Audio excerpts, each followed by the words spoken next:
All right, guys, before we get started with this, make sure that you like and subscribe to this channel. If you're a Nuggets fan, this might not be your day to watch. But if you're a Jazz fan, make sure you hit the like and subscribe. Let's talk about Jazz Nuggets. Can you feel that? Can you feel that feeling of euphoria that you get when you can just say, I told you so, but just in such an emphatic, satisfying way?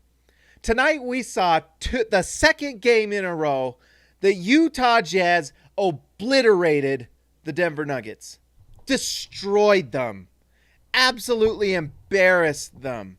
And honestly, this series would be 3-0 if Quinn Snyder had switched Royce O'Neal at the end of the game one onto Jamal Murray.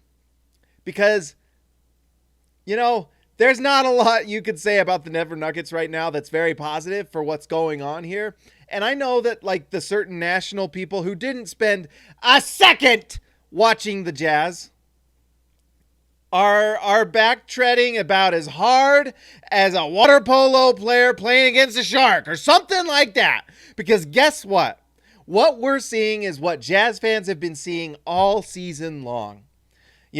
We saw the potential with the Rudy Gobert and the Donovan Mitchell and the Mike Conley thing happen at times. They did this at times against bad teams, and maybe that's just what it is. Maybe the Nuggets are just bad, and they have a bad center. Maybe he's Enes Kanter with the handle, because that's what he looked like tonight. He certainly doesn't look like someone that can defend an NBA player at any level. And this is the guy they call the best center in the NBA. This is your king? Is this all you got? This is your best center in the NBA? Shout out to Zach Lowe, who said the Utah Jazz had zero chance. He mentioned every single team that had a chance. Guess who he did not mention? The Utah Jazz. And what do the Utah Jazz look like right now?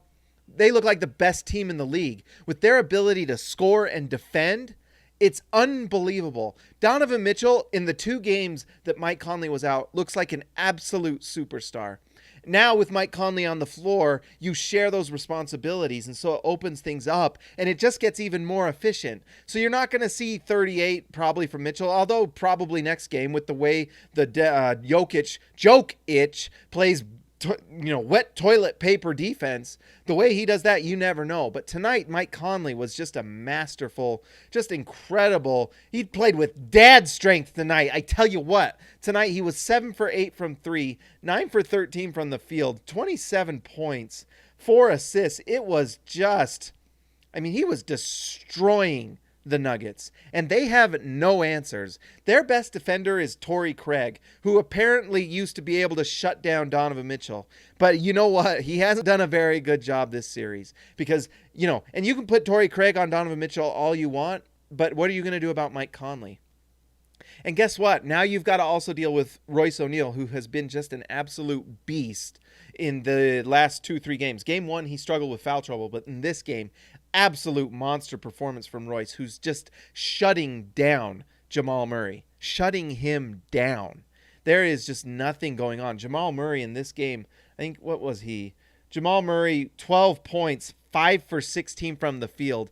Say hello to Royce O'Neal and the coming out party, because it is amazing. He looks like mini Draymond with a 3-point shot out there. He's fantastic. He can guard 1 through 4 and do it with elite level strength, quickness. He grabs balls out of people's hands. He discovered gamma radiation and became the Hulk. I don't know when that happened, but it was recent, apparently. Bruce Banner transferred his power to Royce O'Neal, and that's what happened. Apparently, allegedly, specifically. But you've got to just give it credit to every single player on this team. Jordan Clarkson, who is, not going to win 6th Man of the Year, but he's 6th man of the bubble, that's for sure. He's been fantastic off the bench. And the nice thing about Mike Conley, and I think we talked about this before, I can't remember if I talked about it here or wrote about it on SLC Dunk, but when you have Mike Conley, now that means those Moutier minutes that were so terrible in game 1 and basically every other game in the NBA season for the Jazz, except against teams like the Knicks and the bad teams of the league, you don't have those minutes anymore. Now it's Mike Conley. The upgrade to Emmanuel Mudiay to Mike Conley is the upgrade from like me to Brad Pitt. It is a very big difference. It's incredible. And when you have Mike Conley doing what Mike Conley did tonight, good night. And I know the Denver Nuggets are a terrible defense. They're like the worst defense in the NBA. But the Jazz also shut them down on offense. I don't want to hear about Jokic ever again in the same breath as Rudy Gobert. Never again. Because guess what? There is two sides to the ball in this game of basketball. When you play basketball, you're 50% of the time playing on offense and 50% time on defense. I don't know if like the basketball bloggers who are hired by ESPN who spend their time eating Cheetos, licking their fingers, understand that. But 50% of the game is on the defensive end. And if you are a complete wash on the defensive end, then whatever you're doing on the offensive end, looking like a bag of frosting passing the ball, it's not good. It doesn't work. You don't win basketball games that way. And you can't make up for all these things. Great. You're a great passer. Amazing. Unbelievable. But guess what? If you give up everything on the other end, it doesn't matter. And when you're shooting from three like Jokic does, which he, by the way, came back to earth. In game one, he shot out of his mind. But tonight, Jokic, and maybe I'm going to embarrass but 2 for 6, 33%. That's not horrible, but that's not blowing the doors off anybody. And so he's going to have to, like, the Jazz will live with that, like, catapult release from three that goes in 31 to 32% of the time. And tonight, same thing, 33%, whatever. You know, Gobert has dominated the series. And the other thing that's incredible that Gobert has done, he has not only stifled his shooting, 6 for 13 from the field, 46% from the field for a center, 2 for 6 from 3. He's also held him to 6 assists. The Jazz are crushing the Denver Nuggets. They are decimating their souls. They are removing them. They are the Grim Reaper right now, dunking on them like Mitchell right here. This is the end of days for the Denver Nuggets. And I don't want to hear ever again that Rudy Gobert gets played off the floor. Can we shut that? I almost made this not PG-13. Can we shut that stuff up? Can we shut that up? Because it's ridiculous. The only center they ever talk about getting played off the floor is Rudy Gobert.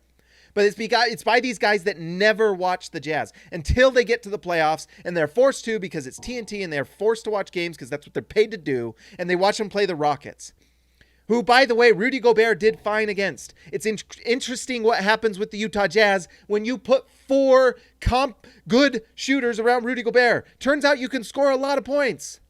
Turns out Rudy Gobert is a really good pick and roll player. And when you roll him to the rim and you have shooters around him and you have a willing passer in Mike Conley and Donovan Mitchell, who has upgraded his passing to another level, turns out this team is really good on offense. Yeah, all you had to do was watch the Jazz to understand these things. That's all you had to do. But we know that the Nationals don't. Zach Lowe doesn't watch them enough. And if he does, he's watching them at bad times or whatever. You know, maybe go read SLC Dunk once in a while to figure out what's going on with his team. Because we knew that during the season, it was not a talent issue. It was a chemistry issue. It was coalescing. So the season starts, Mike Conley just doesn't figure out the Jazz system. He has a shooting slump. Things just don't look great. Lots of pressure. It went bad for like the first third of the season. And the Nationals decided that was what the Jazz were for the rest of the year. So they didn't watch them at all. You know, and then Conley gets hurt, and then after that, Conley comes back. After All-Star break, Conley looked incredible, and he's looked incredible for a long time, and no one pays attention to the Jazz, so no one sees it. And then you have the Donovan Mitchell, Rudy Gobert conflict, which was real. Anyone who says that wasn't real, that was real, and it messed the team up. And this team that really is a 60-plus win team, 60-plus caliber win team for sure, had things derail the team, but it was never the talent. It was never the talent. And then we know the COVID-19 happens, and it just blew things up even more. But guess what? It blew them up, and it came back together like a transformer. And now it's going really great. And all the pieces that we knew fit perfectly, if they just all coalesced like that, or whatever Transformers, or Voltron, or are you guys Voltron or Transformers? Or are you Power Rangers? Ugh. Turning into a monster guy. Whatever you are, that's what the Jazz have become. And it looks beautiful, you know? And guess what? The nice thing about this series with Denver is because the nice thing is that they're getting practice right now. So they're getting even more reps. They're learning more and more nuances and chemistry with each other. Now, series ain't over. You never know. Sometimes poo turns into manure and you can make flowers out of it. So maybe that's what happens with the Denver Nuggets. I don't know. But this Jazz team is showing that you just need to pay attention to what's going on. And sometimes that's hard when all the Nationals do is post LeBron James clips. We see more Alex Caruso posts on Bleacher Report than we do the Utah Jazz in totality. It's ridiculous. And so that's why this team just gets so disrespected. But they are a phenomenal team with incredible talent that gets disrespected on the regular. And now when the lights shine bright and it's time to put up or shut up, one of these teams is doing it, and one of these teams is getting their ass kicked.